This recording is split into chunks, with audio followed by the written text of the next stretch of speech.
Hi, everyone. Welcome to a very special edition of the Coaching Minute. We're actually going to go about 5 minutes today because we have a special guest, Dr. Carrie McCrudden. Dr. Carrie holds a doctorate degree in clinical psychology and has a thriving practice here in Colorado. And she specializes in anxiety and trauma. Welcome, Dr. Carrie. Hi, Brenda. I'm really glad to be here today and talk to you and your subscribers. That's great. We have about 3,000 subscribers, and I'm guessing everybody is interested in anxiety. If they aren't, I would be surprised. So, can you help us understand the difference between stress and anxiety? Absolutely. So stress is a response to a threat or a situation. It has an external cause. Anxiety is actually an internally caused response to stress. And it is a persistent feeling of apprehension or uneasiness, and it can really get in our way. That's really good. That's really helpful. So, how can we tell if we or our loved ones are experiencing more severe anxiety? And then I want to ask you what we should do about it. Absolutely. So if you're under stress and it's an external cause and you manage that external cause, it tends to totally evaporate, right? The stress releases. If you are having low anxiety, you have that sense of apprehension or uneasiness, but you can still go about your daily business and function.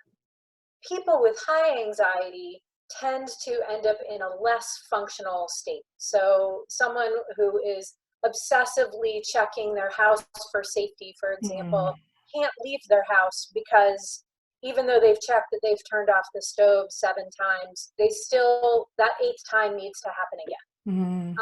Or just that high anxiety, if you are more generalized and you're just feeling a lot of anxiety, that's sort of diffuse, it can keep you from actually moving forward or getting anything accomplished.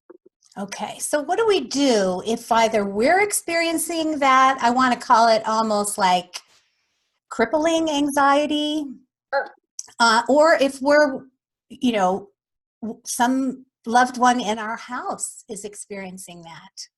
Absolutely. So there's obviously lots of resources that you can take a look at online and books and all of that. But being a therapist, I'm kind of a fan of talking through your anxiety in therapy. Yeah. And if you are interested in therapy at this time, most therapists are moving to virtual sessions. So most therapists, because of the COVID pandemic, are either seeing people on Zoom or a similar platform, or they're talking to you over the phone. Right. So I think you're saying that we could use one of the, psychology online platforms, or we could just reach out to a local therapist, because chances are they're seeing people virtually. And then when this subsides and we can leave our homes again, they could see that therapist in person. Absolutely. So if you can start local, that's great, because then at some point you can have an in-person relationship. There are some online, internationally available virtual therapy websites. One is Talkspace, another is BetterHelp. Either one of those, and then there's multiple other ones. Okay, and is that Talkspace.com, do you think? I think so, yeah. Yeah, and then what was the second one? BetterHelp, I think that is also BetterHelp, also a .com. Okay, great.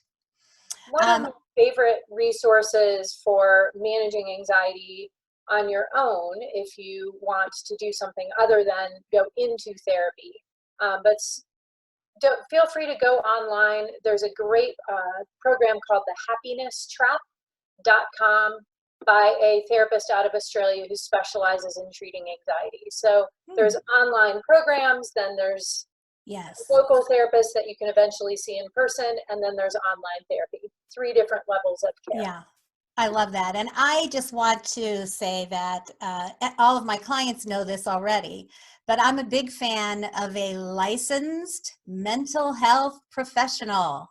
Yes, right? Absolutely. This is where there is not a fine line between, for example, a coach or a life coach and a therapist. There is a huge clinical line.